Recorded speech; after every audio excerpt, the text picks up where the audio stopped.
Something extraordinary happens when an empath finally decodes the psychological language that narcissists use to maintain control. It's not just about recognizing manipulation, it's about understanding the deeper linguistic patterns that Jung identified as fundamental to how we construct and maintain psychological power. What I'm about to reveal will change how you hear every conversation for the rest of your life. After years of studying these dynamics, I've discovered that narcissists operate with what Jung would recognize as a sophisticated linguistic system designed to maintain psychological dominance. They don't just manipulate, they speak an entirely different psychological language, one that most empaths never learn to decode. But when an empath finally masters this language, the entire power dynamic shifts irreversibly. Jung understood that language isn't just communication, it's the primary tool through which we construct reality itself. In narcissistic relationships, this linguistic construction becomes a battlefield where the narcissist uses specific patterns to shape the empath's perception of themselves, the relationship, and reality itself. These aren't random manipulation tactics, they're systematic linguistic strategies that follow predictable psychological rules. Let me walk you through how this linguistic mastery unfolds. I observed someone who had been in a narcissistic relationship for years, constantly feeling confused, invalidated, and somehow always in the wrong. They couldn't pinpoint exactly what was happening, but every conversation left them feeling diminished and questioning their own perceptions. Then something shifted. They began to recognize the patterns. The breakthrough came when they realized that narcissists don't just use words differently, they operate from an entirely different linguistic framework. Where healthy communication aims to create understanding and connection, narcissistic language aims to create confusion and control. Jung would recognize this as the difference between authentic expression and what he called psychological manipulation through language. Here's what most people miss about narcissistic communication. It's not designed to convey information or create understanding. It's designed to maintain psychological superiority and keep the other person in a state of confusion and self-doubt. Every conversation becomes a strategic game where the narcissist uses language not to communicate, but to manipulate the psychological landscape of the relationship. The empath's journey to linguistic mastery typically begins with a growing awareness that something is fundamentally wrong with how conversations unfold. They start noticing that discussions never seem to resolve anything, that they always end up apologizing even when they weren't at fault, that their own words get twisted and used against them in ways that feel almost surreal. This is where Jung's understanding of psychological projection becomes crucial in understanding narcissistic language patterns. The narcissist uses language not just to express their thoughts, but to project their internal psychological state onto the external world. When they accuse the empath of being selfish, they're not describing the empath's behavior, they're projecting their own selfishness. When they claim to be the victim, they're not reporting reality. They're creating a linguistic reality that supports their psychological needs. But here's where it gets fascinating. Once an empath learns to recognize these projection patterns in language, the narcissist's psychological state becomes completely transparent. Every accusation reveals what the narcissist is actually doing. Every claim of victimhood reveals their actual aggression. Every expression of concern reveals their manipulation strategy. The linguistic mastery process unfolds in what I've observed as 4 distinct stages, each representing a deeper level of understanding about how narcissistic language operates. What I'm about to share with you represents years of careful observation and analysis of these patterns. The first stage is pattern recognition. This is when the empath begins to notice that certain phrases, arguments, and conversational structures repeat with almost mechanical precision. The narcissist might always deflect criticism by immediately counter-attacking. They might consistently use what Jung would call linguistic reversals, taking the empath's concerns and somehow making the empath responsible for the narcissist's response to those concerns. During this stage, the empath starts noticing specific linguistic markers that signal manipulation. Phrases like, "You're being too sensitive," "That never happened," "You're remembering it wrong," or "I was just trying to help," begin to stand out as red flags rather than legitimate responses. The empath realizes these aren't genuine attempts at communication. They're linguistic tools designed to undermine their psychological stability. What's particularly revealing about this stage is how the empath begins to see the mechanical nature of narcissistic responses. Jung would understand this as the manifestation of psychological complexes, autonomous parts of the psyche that respond automatically without conscious awareness. The narcissist isn't consciously choosing these linguistic patterns. They're operating from deep psychological programming that prioritizes self-protection over authentic communication. The pattern recognition stage often involves what I call the awakening moment, when the empath suddenly realizes they've heard the exact same argument, with almost identical phrasing, multiple times before.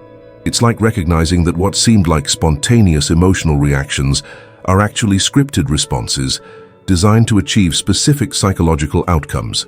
During this phase, empaths often start keeping mental notes of these patterns. They begin to predict how conversations will unfold, recognizing the narcissist's linguistic moves before they happen. This predictability is both enlightening and disturbing. Enlightening because it reveals the systematic nature of the manipulation, disturbing because it shows how calculated these interactions really are. The empaths often discover that narcissists have what might be called a limited linguistic repertoire for dealing with conflict or accountability. The same deflection tactics, the same victim reversals, the same guilt-inducing phrases appear again and again. This repetition reveals that beneath the apparent sophistication of narcissistic manipulation lies a relatively simple and mechanical system. Jung would recognize this mechanical quality as evidence of psychological rigidity, the inability to respond flexibly to different situations because the psyche is dominated by autonomous complexes that operate independently of conscious choice.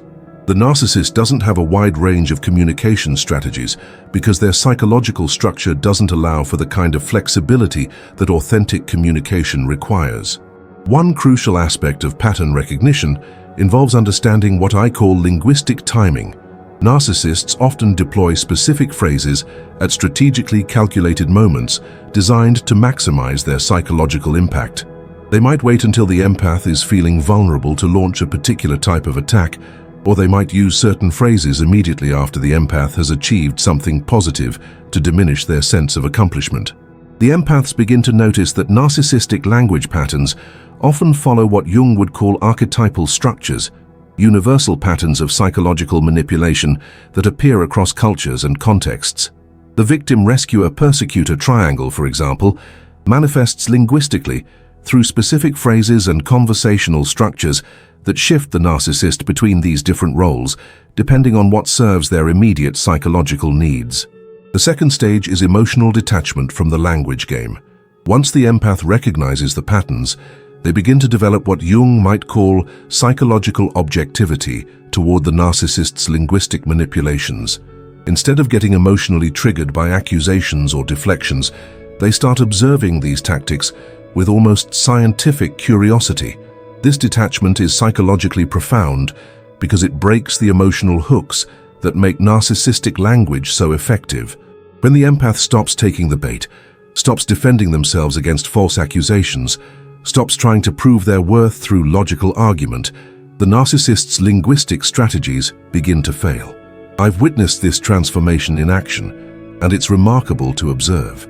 The empath develops what might be called linguistic immunity, the ability to hear narcissistic language patterns without being psychologically affected by them.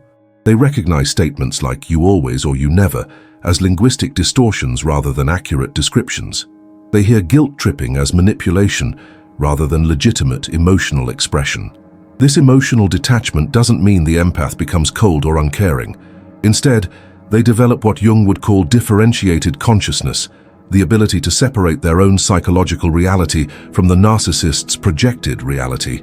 They can hear the narcissist's words without allowing those words to define their sense of self or their understanding of the situation.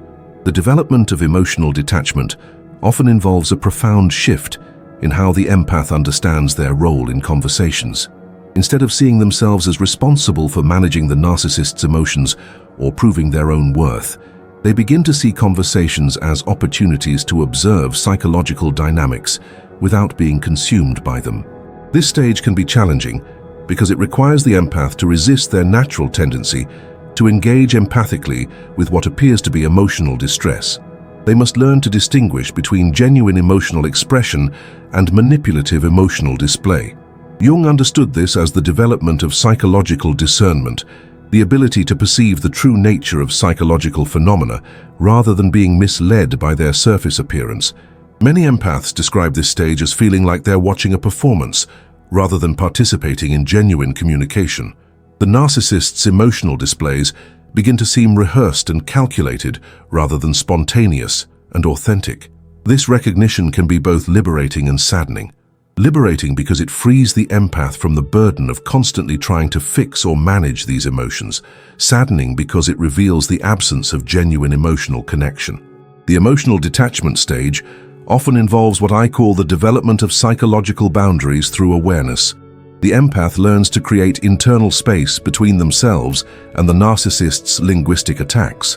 They develop the ability to hear accusations, criticisms, or manipulative statements without immediately internalizing them or feeling compelled to respond defensively. This internal space allows the empath to process narcissistic language objectively rather than reactively. They can ask themselves questions like, what is this person really trying to achieve with these words? Or, what psychological need is driving this particular statement? This analytical approach transforms conversations from emotional battlegrounds into psychological learning opportunities. The third stage is strategic response mastery. This is when the empath learns not just to recognize narcissistic language, but to respond in ways that neutralize its power. They develop what might be called linguistic jujitsu, using the narcissist's own communication patterns to expose the manipulation and maintain their psychological boundaries. One of the most powerful techniques in this stage is what I call reflective clarification. Instead of defending against accusations, the empath simply reflects back what they're hearing. So you're saying that my request for you to clean up after yourself means I'm controlling. This technique forces the narcissist to confront the absurdity of their own statements without the empath having to argue or defend. Another crucial skill is boundary-setting language that can't be manipulated. Instead of explaining why they won't do something, which gives the narcissist material to argue with, the empath learns to make simple statements. I won't be doing that, or that doesn't work for me. Jung would recognize this as the assertion of psychological autonomy through language. Here's what blew my mind when I first observed this. The empath develops an almost supernatural ability to remain calm and centered, while the narcissist becomes increasingly agitated by their inability to regain control through language. The empath learns to use what I call strategic minimalism, saying less while communicating more effectively. Strategic response mastery also involves learning to recognize and interrupt narcissistic conversation patterns before they fully develop. When the empath hears the beginning of a familiar manipulation tactic, they can intervene early, with responses that redirect the conversation toward productive outcomes or simply refuse to engage with the manipulation entirely. One particularly effective strategy is what might be called the broken record technique, consistently returning to the original point regardless of how many times the narcissist tries to derail the conversation. If the discussion is about household responsibilities, the empath learns to keep returning to that topic no matter how many times the narcissist tries to make it about the empath's character, past mistakes, or emotional state. The empath also develops skill in what Jung would call linguistic boundary setting, using language to create clear psychological boundaries that protect their sense of self and reality. They learn phrases like, "That's not my experience, as I see it differently," or "I'm not willing to discuss that right now," that allow them to maintain their psychological integrity without getting drawn into arguments.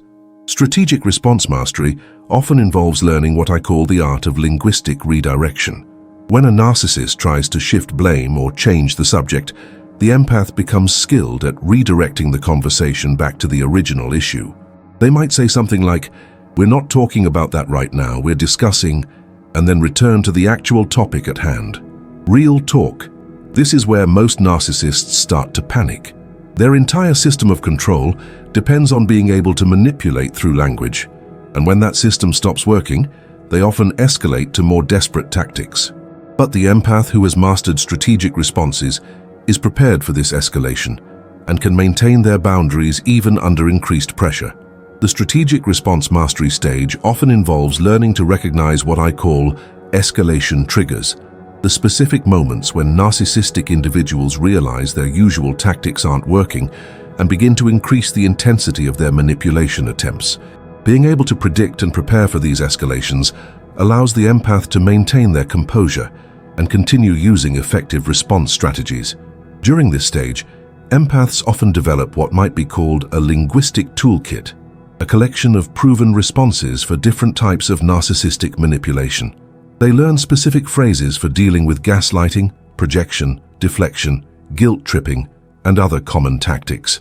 Having these responses ready allows them to maintain their psychological equilibrium even under intense pressure.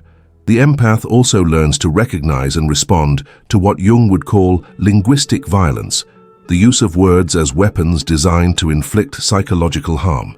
They develop the ability to identify when language is being used aggressively rather than communicatively, and they learn to protect themselves from these attacks without becoming aggressive themselves.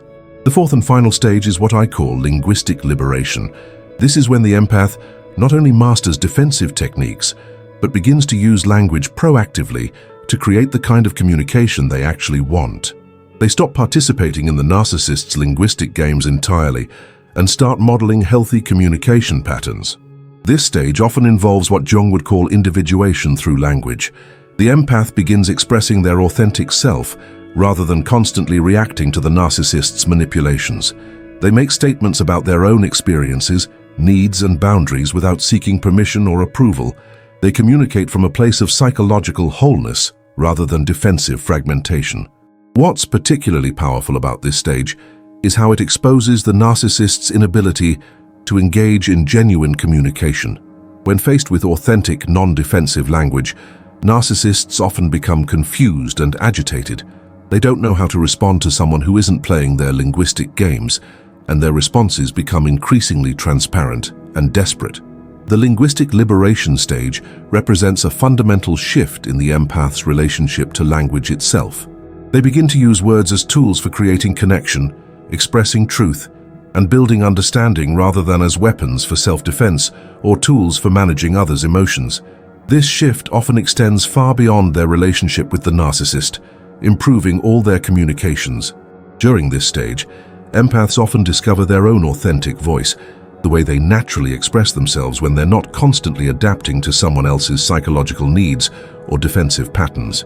This voice is often more direct, more confident, and more genuinely expressive than the voice they developed while trying to navigate narcissistic manipulation.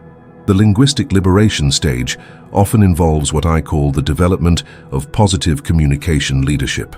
Instead of merely responding to narcissistic manipulation, the empath begins to actively model the kind of communication they want to experience.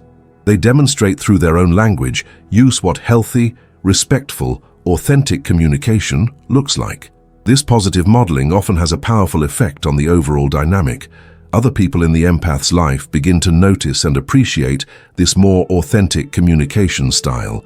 The empath attracts healthier relationships while simultaneously making it more difficult for manipulative individuals to operate in their social environment. I want you to understand something crucial about this linguistic mastery. It's not about becoming manipulative yourself. Jung emphasized the importance of maintaining psychological integrity even when dealing with manipulative individuals. The goal isn't to beat the narcissist at their own game, but to stop playing their game entirely and create space for authentic communication. The transformation that occurs when an empath masters narcissistic language is profound and permanent. They develop what might be called psychological sovereignty, the ability to maintain their own sense of reality regardless of external linguistic pressure. They become immune to gaslighting because they trust their own perceptions more than others' words. This linguistic mastery extends far beyond the relationship with the narcissist. Once an empath learns to recognize and neutralize these patterns, they become skilled at identifying manipulation in all their relationships. They develop a kind of psychological radar that can detect when someone is using language to control rather than communicate. Jung understood that psychological growth often involves developing new capacities for perceiving and responding to our environment. The empath's linguistic mastery represents exactly this kind of growth. They've developed new perceptual abilities that allow them to navigate psychological manipulation with skill and confidence. Let me share some specific examples of how this linguistic mastery manifests in real conversations. When a narcissist says, "You're being too emotional," the linguistically skilled empath might respond, "I notice you're focusing on my emotional state rather than addressing the issue I raised." This response redirects attention to the actual problem while exposing the deflection tactic. When faced with the classic narcissistic phrase, "I was just joking," the empath might say, "Help me understand what was funny about that statement." This forces the narcissist to explain their joke, usually revealing that it wasn't humorous but hurtful, and that the "just joking" claim was an attempt to avoid accountability. Another powerful response technique involves what I call mirroring with clarity. When a narcissist makes a confusing or contradictory statement, the empath might say, "Let me make sure I understand correctly," and then repeat back exactly what was said, often revealing the logical inconsistencies or manipulative intent behind the original statement. When confronted with gaslighting attempts like, "That never happened," the linguistically skilled empath might respond with something like, "I have a clear memory of that event, and I trust my recollection." This response doesn't argue with the narcissist's version of reality, but firmly establishes the empath's right to their own perceptions and memories. These responses work because they don't take the narcissistic bait. Instead of defending their emotional state or accepting blame, the empath maintains focus on the actual issue while exposing the manipulation. Jung would recognize this as psychological boundary setting through language, using words to maintain psychological integrity. The impact on the narcissist when faced with this kind of linguistic mastery is profound and revealing. Many narcissists become visibly agitated when their usual language tactics don't work. They might escalate their attempts at control, become more obviously manipulative, or even retreat entirely from conversations they can't dominate. This reaction reveals something crucial about narcissistic psychology that Jung identified. The narcissist's sense of self is often dependent on maintaining linguistic control over others. When that control is lost, they experience what might be called psychological destabilization. Their usual methods of managing their internal world through external manipulation are no longer available. For the empath, witnessing this reaction can be both liberating and educational. They see clearly how much of the narcissist's behavior was about maintaining control rather than genuine communication or relationship building. This recognition often marks the final stage of psychological liberation from the dynamic. The narcissist's loss of linguistic control often manifests in predictable ways. They might become more obviously aggressive, resorting to name-calling or threats when subtle manipulation doesn't work. They might become more desperately manipulative, cycling through different tactics rapidly as they search for something that will regain their control. Or they might withdraw entirely, refusing to engage in conversations they can't dominate. Each of these reactions provides the empath with valuable information about the true nature of the relationship. When someone becomes angry because they can't manipulate you, when they escalate their tactics because you won't be controlled, when they withdraw because they can't dominate, these reactions reveal that the relationship was never about mutual respect or genuine connection. The long-term effects of developing this linguistic mastery extend throughout the empath's life.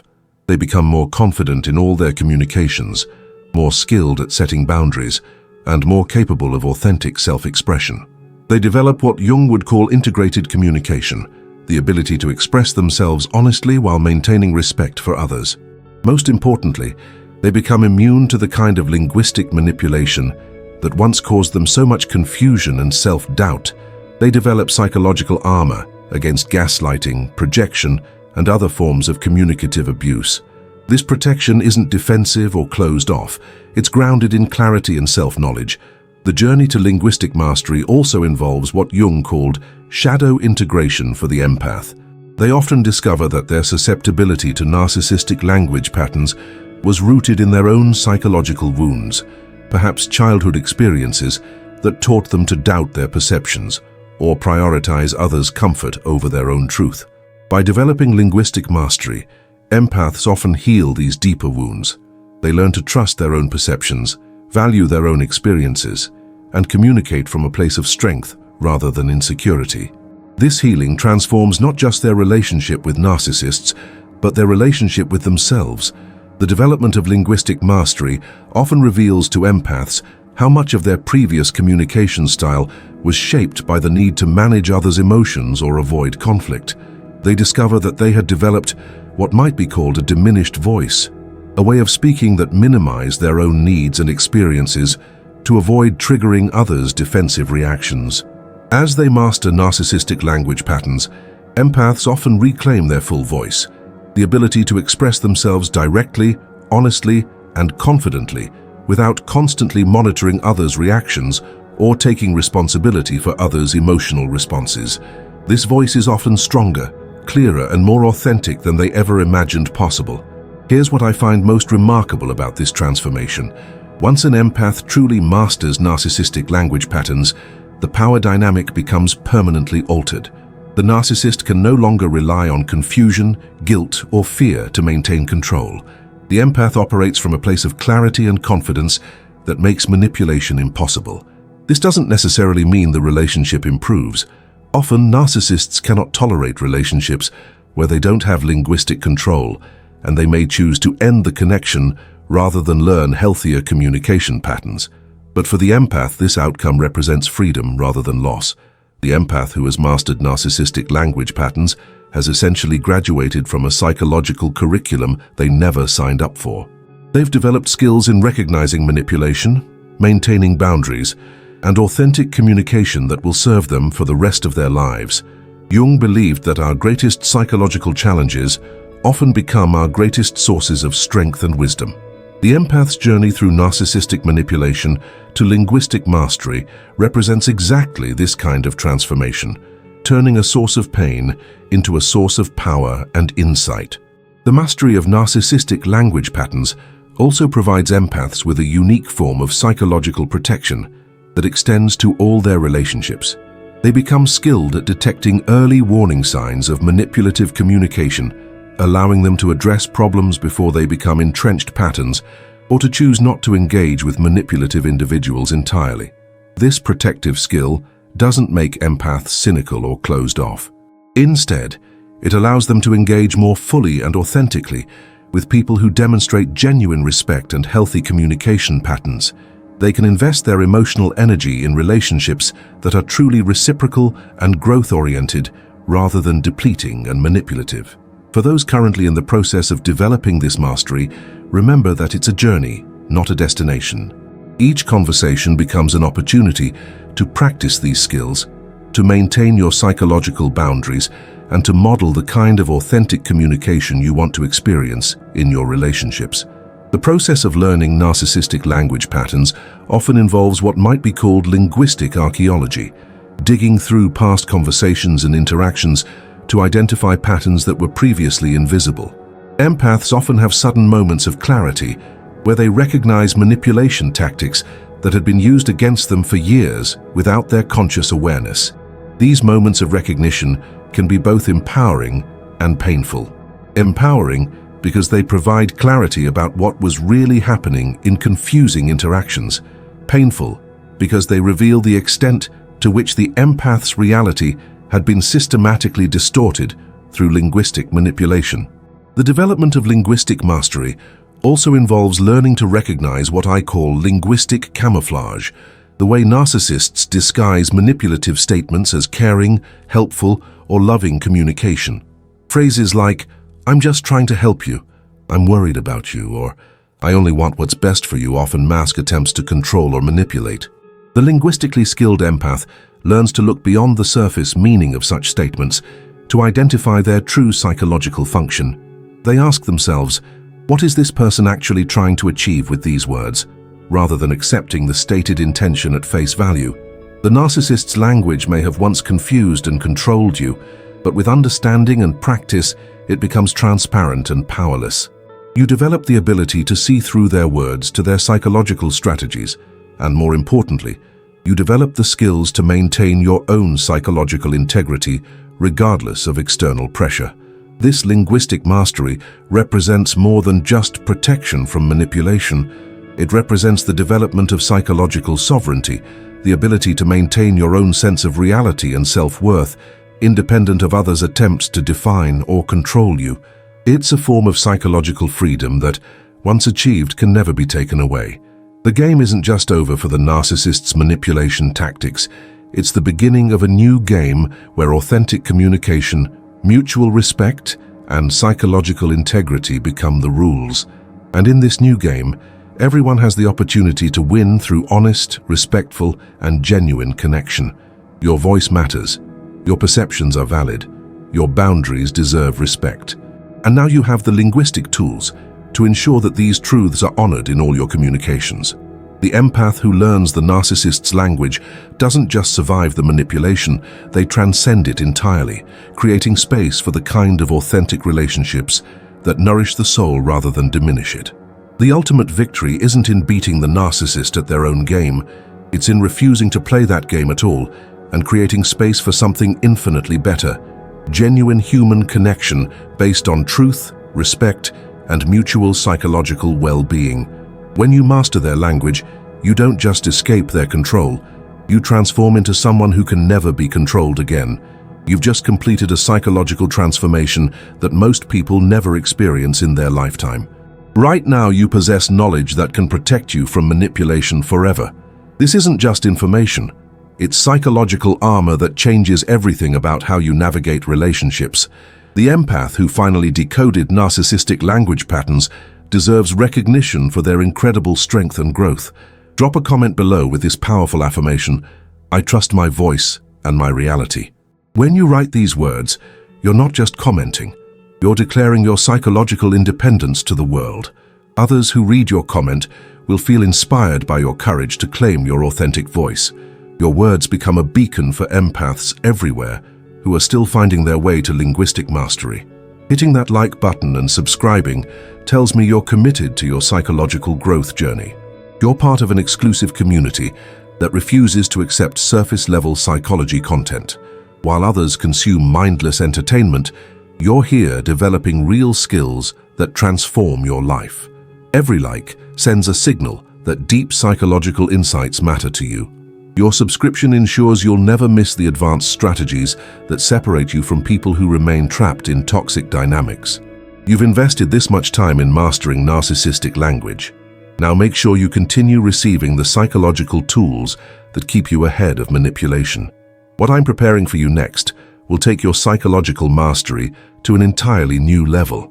While you've learned to decode narcissistic language, there's another layer of psychological warfare that most empaths never discover. I'm talking about the unconscious behavioral patterns that narcissists use to maintain control even when their words fail them. You'll learn to read the psychological blueprint behind their actions, giving you the ability to predict their moves before they make them. This advanced level of awareness creates such powerful psychological boundaries that manipulative people literally cannot operate in your presence. Your next breakthrough is waiting.